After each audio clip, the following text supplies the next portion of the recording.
పిలిచావు కదా వచ్చాను. నీ కన్నీరు చూసి కూడా అమ్మని ఎలా ఊరుకోమంటావు? ఎన్నాళ్లని ఒంటరిగా పోరాడతావు? ఎన్నాళ్లని నీ గుండెల్లో బాధను దాచుకుని పైకి నవ్వుతూ కనిపిస్తావు? అందరూ ఉన్నా ఎవరూ లేరన్న నీ ఆవేదన నాకు తెలుసు. నువ్వు పడుతున్న కష్టం, పడుతున్న అవమానాలు అన్నీ నా దృష్టిలో ఉన్నాయి. కాని ఒక్కటి గుర్తుంచుకో, చీకటి తర్వాత వెలుగురాక తప్పదు. సింహం వెనక్కి తగ్గింది అంటే అది ఓడిపోయినట్టు కాదు, వేటను మొదలుపెట్టబోతున్నట్టు.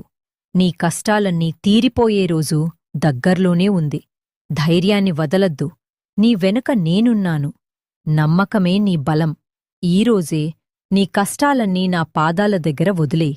నీకు నా తోడు కావాలనిపిస్తే కామెంట్ బాక్స్లో ఓం దున్ దుర్గాయై నమః అని రాసి నీలాగే బాధలో ఉన్న మరో నలుగురికి ఈ సందేశాన్ని